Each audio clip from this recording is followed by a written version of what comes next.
එතකොට මේ වීඩියෝ එක අපි කරන්නේ මේ පාර කියන්නේ 2025 උසස් පෙළ ගණිත අංශයෙන් පෙනී සිටින අපේ නංගි ළමයිලට. එතකොට දැන් ඔයාලා දන්නවා ඇති තව දවස් 10ක් වගේ තමයි ඔයාලගේ එක්සෑම් එකට තියෙන්නේ. සමහර කට්ටිය මේ වෙනකොට වැඩ ටික ඔක්කොම සම්පූර්ණ කරලා පේපර් ක්ලාස් ගිහින් පේපර්ස් ලියලා පාස් පේපර්ස් කරලා එහෙම සම්පූර්ණ කරලා ඇති කට්ටියක් තව ඉන්නවා නම් මොකක් හරි අඩුපාඩු හින්දා එහෙම නැත්නම් හරියට වැඩ කරගන්න බැරි වෙලා මොකක් වෙයිද මට මේක පාස් කරගන්න පුළුවන්ද මොනවා හරි කරලා ගේමක් ගහලා අඩුම ගානේ C එකක් S එකක් දාගන්න ඒ වගේ try කරන කට්ටියත් ඇති. එතකොට දැන් ඇත්තටම අපි මේක ටාගට් කරන්නේ ඒ කට්ටියට එයාලගේ මොකක් හරි තියෙන ප්‍රතිඵලය පොඩ්ඩක් හරි වැඩි දියුණු කරගෙන තියෙනවට වඩා උඩ ප්‍රතිඵලයකට යන්න උදව්වක් වෙන විදිහේ plan එකක් එක තමයි අපි ඇවිල්ලා තියෙන්නේ. ඊළඟට මම ගැන පොඩ්ඩක් කියලා හිටියොත් මම මේ වෙනකොට මොරටු විශ්වවිද්‍යාලයේ ඉංජිනේරු පීඨයේ අවසන් වසර ශිෂ්‍යෙක් විදිහට අධ්‍යාපනය හදාරමින් ඉන්නවා. එතකොට මේ අපි ගෙනල්ලා තියෙන්නේ ඔයාලගේ රිසල්ට් එක ඒ වගේ අඩු මට්ටමක තියෙනවා නම් එහෙම නැත්නම් හරියට වැඩ කෙරෙලා නැත්නම් මේ ඉතුරු වෙලා තියෙන දවස් කීපය උපරිම වශයෙන් උපරිම විදිහට වැඩ කරලා ඉවර වෙලා කොහොම හරි ඔයාලගේ තියෙන ප්‍රතිඵලය F එකක් නම් S එකක් නම් ඊට වඩා පොඩ්ඩක් හරි වැඩි කරගන්න plan එකක් එක තමයි වෙලා තියෙන්නේ. හිතමු ලකුණු 0 මුකුත් කරගන්න බැරි මට්ටමක් තියෙනවනේ එහෙම නැත්නම් පාස් වෙයි කියලා එහෙම විශ්වාසයක් නැත්නම් අපිට මෙන්න මේ වගේ plan එකකට යන්න පුළුවන්. ඇත්තටම මේ මුළු පේපරේම ඒකකට යන්න ඕන නම් පේපරේ 100%ක් සම්පූර්ණ කරන්න ඕනේ. අපි දන්නවා ඒකක් ගන්නවත් ලකුණු 75යි ඕනේ. හරිද? ඒ වගේම අතාරින්න පුළුවන් ප්‍රශ්නක් තියෙනවා.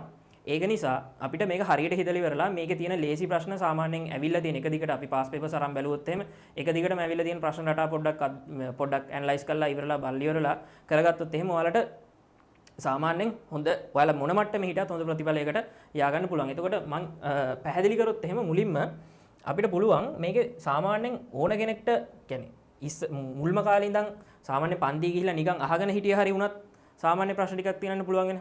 එතකොට ඒකෙන් අපි ගත්තොත් එහෙම පේපරේ අපි දන්නවා පේපරේ කෙටි ප්‍රශ්න 10ක උත්තර ලියන්න ඕනේ, රචනා ප්‍රශ්න 5ක් ලියන්න ඕනේ. 7න් 5ක් ලියන්න ඕනේ. එතකොට අපි කෙටි ප්‍රශ්න 10න් ගත්තොත් එහෙම කෙටි ප්‍රශ්න 10න් 6ක් සහ රචනා ප්‍රශ්න සම්පූර්ණ වශයෙන් 3කට වගේ පිළිතුරු ලියලා සාමාන්‍යයෙන් ඒන ලකුණු මට්ටමත් එක්ක ඔයාලට ගේමක් ගහගන්න පුළුවන්. හරි. එතකොට මම PO එකටයි ඇප්ලයිඩ් එකටයි වෙන වෙනම මම පැහැදිලි කරන්න මොන වගේ කෙටි ප්‍රශ්නද මොන වගේ රචනා ප්‍රශ්නද පොඩ්ඩක් මෙතෙන්ට ફોකස් කරන්න පුළුවන් කියලා. හරි. එතකොට මේ PO එකට කිව්වොත් එහෙම අපිට පුළුවන් මේ සාමාන්‍යයෙන් ඇත්තට මේ වගේ එකම ටයිප් එකක ප්‍රශ්න ටිකක් ඇවිල්ලා තියෙනවා. අභිව්‍යුහනේ ගාන, මාපාංක ප්‍රස්ථාර ගාන, ද්විපද ප්‍රමේය ගාන, අවකලනයේ මේක අවකලනයේ පොඩි කැලලක් දැනන් හිටියා නම් ඇති. ඒ කියන්නේ අවකලනය කරන්න පොඩ්ඩක් මොකද අවකලනයේ පාරාමිතික ශීත අවකලනයේ සංකීර්ණ සංඛ්‍යාවල ඔයාලට අඩුම ගානේ ආගම් සටහන හරි අඳ ගන්න පුළුවන්. එතනත් ලකුණු 5ක් 10ක් වගේ ගන්න පුළුවන්. ඊළඟට සල් රේඛාවෙත් අර මූලික දේවල් ටික මොකද සල් රේඛාව රචනා ප්‍රශ්න තරම් මේකට අමාරු නැහැ. ඒ ටික බලලි වෙලා නැහැ. තව ඕනනම් පුළුවන් කෙනෙක්ට ත්‍රිකෝණමිතිය වගේ පුළුවන් කෙනෙක්ට ත්‍රිකෝණමිතිය ප්‍රශ්න ගන්න පුළුවන්. ඒ වගේ සාමාන්‍ය කෙටි ප්‍රශ්න 6ක් ඕගොල්ලෝ. හරි. කෙටි ප්‍රශ්න 6ක් ගොඩ දාගත්තත් අපි නිකන් හිතමු මෙහෙම ලකුණු 25 ගානේ. හරිද? 6ක් කියලා කියන්නේ එතනින් සෙට් වෙනවා 150. හරි. ඒකයි තව මොන හරි දෙක තුනක් නිකන් ඔහේ භාගයක් හරි කරලා ඉවරලා කොහොමත් පළවෙනි කොටසෙන් ලකුණු 150ක් සෙට් කරගන්න පුළුවන්. ඊට පස්සේ දෙවෙනි කොටසට ගියොත් වර්ග සමීකරණ ශේෂ ප්‍රමේය කියලා කියන්නේ ඔක පටන් ගත්ත දවසේ ඉඳන් ඇහෙන පාඩමනේ. හරිද? ඒ කියන්නේ මුලින් පටන් ගන්නෙම වර්ග සමීකරණ ශේෂ ප්‍රමේයෙන් සාමාන්‍ය තුන් පාරක් විතර කෙල්ලලා ඇති. මොකද රිවිෂන් එහෙම ගියොත් එහෙම ඒවත් එක්ක මේකත් කෙල්ලලා ඇති. එතකොට මේකෙන් සාමාන්‍ය අපි හිතමු ලකුණු ඔක්කොම ෆුල් මාක්ස් ඕනේ නැහැ. ලකුණු අපි කියමු 120ක් වගේ ගත්තා කියලා. ශ්‍රේණි කොටස කරන්න පුළුවන් එකම දෙයක් ඇවිල්ලා තියෙන සාමාන්‍යයෙන් ලකුණු 70ක් 80ක් වගේ සෙට් වෙනවා. ඉතින් ලකුණු 70ක් 80ක් තියෙන එකෙන් අපි හිතමු ලකුණු 70ක් විතර සෙට් කරගත්ත කියලා අන්තිම කැලේ නැතු. න්‍යාස ගත්තොත් එහෙම න්‍යාස සම්පූර්ණයෙන් කරගන්න පුළුවන් එකක්. සංකීර්ණ සංඛ්‍යාවලත් සම්පූර්ණ සංකීර්ණ සංඛ්‍යා ගන්න නෙමෙයි අර ඔප්පු කිරීමක් ඒ වගේම එහෙම නැත්නම් මුවාව ප්‍රමේය ඒකෙන් ඒ පාර්ට් එකත් එක්ක අපි හිතමු මේකට ලකුණු 100ක් වගේ සෙට් කරගත්ත කියලා. 100ක් ඕනේ අපි කියමු 80ක් වගේ. අවකලන ප්‍රස්ථාර ගාන ඇඳ අවකලනය කරා මොකද බව පෙන්වන්න කියන පාර්ට් එක දීලා තියෙනවා ගොඩක් වෙලාවට. නැත්තම් සාමාන්‍ය හැබැයි 22 23 24 වගේ නම් ප්‍රශ්න චුට්ටක් වෙනස් වුණා අපිට අර නියත හොයන්න තිබුණා. ඒ වගේ සමහරට එහෙම වෙන්නත් පුළුවන් නැත්තම් සාමාන්‍ය ක්‍රමයට වෙන්න පුළුවන්. අවකලනය කරන්න. ඒකත් එක්ක සාමාන්‍ය අපිට ඒකෙන් ලකුණු 120ක් වගේ සෙට් කරගත්තොත් ඊළඟ ත්‍රිකෝණමිතියේ ෆුල් ගන්න නෙමෙයි ත්‍රිකෝණමිතියේ සාමාන්‍ය සාප්‍රසාමයක් එහෙම නැත්නම් සාධාරණ විසඳුම් ප්‍රතිලෝම ප්‍රශිත ගාන කොහොමත් හදන්න පුළුවන්. ඒක එහෙම ලොකු අමාරුවක් නෑ. ඒකත් එක්ක අපි ඒකටත් අපි ලකුණු 80ක් වගේ දාගමු.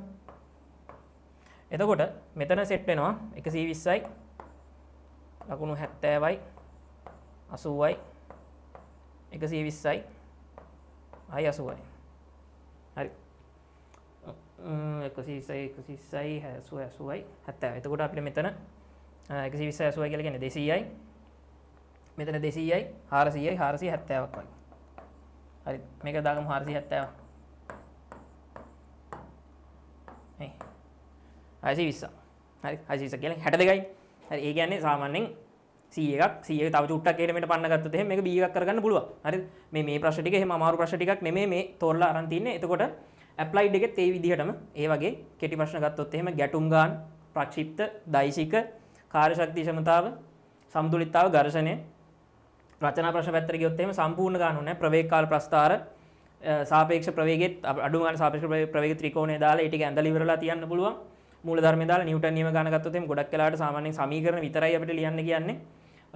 එතකොට ඒ වගේ මූර්ත චලිතයයි දෛශික එකතල බල පද්ධති සංදිකල දාන්න බෝවංකනය ගුරුත්ව කේන්ද්‍රය මේකෙනුත් අර විදිහටම ලකුණු සෙට් කරගන්න පුළුවන් ලකුණු සාමාන්‍යයෙන් එතකොට 60ක් 60ත් 65ත් අතර ප්‍රමාණයක් කරගන්න පුළුවන්. එතකොට එහෙම ගත්තොත් එහෙම ඊළඟට ඔන්න ඔය ප්‍රශ්න ටිකේ හරිද? ඔන්න ඔය ප්‍රශ්න ටිකේ 2019 ඉඳන් 2024 වෙනකම් පාස් පේපර්ස් ටික අපිට දැන් තව දවස් 10ක් නේ තියෙන්නේ. හරිද? දවස් 10ක් වගේ ප්‍රමාණයක් තියෙනවා. එතකොට පාස් පේපර්ස් ටික ගන්න ඒ වගේ මාකින් ස්කීම් ටික ඩවුන්ලෝඩ් කරගන්න එහෙම නැත්නම් ඒකේ print outs ටික ගන්න පුළුවන් නම් ගොඩක් හොඳයි. අරගෙන ඉවර වෙලා අර ප්‍රශ්න ටිකත් එක්ක බලන්න මාකින් ස්කීම් එකේ මොකද දැන් මේ ඉතුරු වෙලා තියෙන වෙලාවත් එක්ක තීරි බලලා පොත් බලලා ඉවරලා තීරි නෝට් බලවලා එහෙම හදාගන්න වෙලාවක් නැහැ. එතකොට පාස් පේපර්ස් ටිකත් එක්ක මාකින් ස්කීම් එක go through කරන ගමන් හරිද? මාකින් ස්කීම් එක බලන පාස් පේපර්ස් ටිකත් එක්ක මාකින් ස්කීම් එක බලන ගමන් ඔයාලට පුළුවන් ඒක හදාගන්න පාස් පේපර්ස් ටික බලන ගමන් මාකින් ස්කීම් එකත් එක්ක මේ ප්‍රශ්නේ මේ කොහොමද උත්තරය ආවිලා තින්නේ ඒ කරන ගමන් 2019 ඉඳන් 2024 වෙනකම් පේපර් සෙට් එක ඊළඟට දැන් ඕකත් එක්ක මම වීඩියෝ ටිකක් තව දාගෙන යනවා කියපු පාඩම් වලට විවරණත් එක්ක ඒ කියන්නේ මේ පාඩමේ මොනවාද කියන්නේ ෂෝට් නෝට් එකක් විදිහට මොනවද තියෙන වැදගත් දේවල් හදන ගණන් ටයිප් මොනවගේ ඒවද එන එකත් එක්ක ප්‍රශ්න කීපයක් සාකච්ඡා කරලා ඒ වීඩියෝස් ටිකක් දිගට අප්ලෝඩ් කරගෙන යනවා එක්සෑම් එක වෙනකම්. ඔය අපි අර තෝරගත්ත ප්‍රශ්න වල. එතකොට ඔයාලට තියෙන්නේ ඒකත් බලලා ඉවරලා ඊළඟට ඒකේ මොඩල් ක්වෙස්චන්ස් ටිකක් කතා කරනවා. ඒකත් එක්ක බලලා ඉවරලා උපරිම විදිහට මේ දවස් ටිකේ වෙලා උපරිම විදිහට මේ දවස් ටිකේ වෙලා පාවිච්චි කරලා ඉවරලා ඔයාලට හොඳ ප්‍රතිඵලයකට යන්න. මොකද දැන් අපිට අපි ගත්තොත් අපිට 10නේ කම්බයින් පටන් ගන්න 10 වෙනිදා තමයි කම්බයින් පටන් ගන්න. එතකොට සාමාන්‍යයෙන් අපි දවස් 3ක් වගේ තියලා සම්පූර්ණයෙන්ම මැත්ස් විතරක් කරන්න. එතකොට කලින් එතකොට මැත්ස් ෆුල් පේපර්ස් අර කිව්ව ප්‍රශ්න ටික බලලා ඉවරලා ඒකත් එක්ක ඔයාලට ඔය පාස් පේපර්ස් වලින්ම ගේමක් ගහ ගන්න පුළුවන්. මොකද දැන් ඇත්තටම පාස් පේපර්ස් කලින් ඇවිල්ලා තියෙන ප්‍රශ්නම ආපහු එහෙමම පොඩ්ඩක් වෙනස් වෙලා ආපහු ඊට පස්සේ අවුරුදු වල ඇවිල්ලා තියෙනවා. ඒතකොට පාස් පේපර්ස් ගත්තොත් 2019 ඉඳන් 2024 වෙනකම් අවුරුදු 5ක විතර පේපර්ස් තියෙනවා. ඒ ටිකේ PO එකට ඇප්ලයිඩ් එකට පේපර්ස් පහ වගේ ඒ ටිකත් අර විදිහට අර ප්‍රශ්න ටික සම්පූර්ණ පේපර් එක කරන්න යන්න එපා. අර ප්‍රශ්න බලන්න උත්තරෙත් එක්ක ඉවරලා 3 පාරක් වගේ වට 3ක් විතර යන්න පුළුවන් නම් ওই ප්‍රශ්න ටික අනිවාර්යෙන් ඔයාලට මේ පාරෙන් ප්‍රශ්න කරගන්න පුළුවන්. හරි එහෙම වුණොත් මම පිළිවෙලට වීඩියෝස් ටික දාගෙන යන්නම් අර කතා කරපු ප්‍රශ්නවල ඒකත් එක්ක බලලා ඉවරලා වැඩේට සෙට් වෙන්න හොඳ ප්‍රතිඵලයකට යන්න ඔයාලට එහෙම වුණොත් සුබ පතනවා.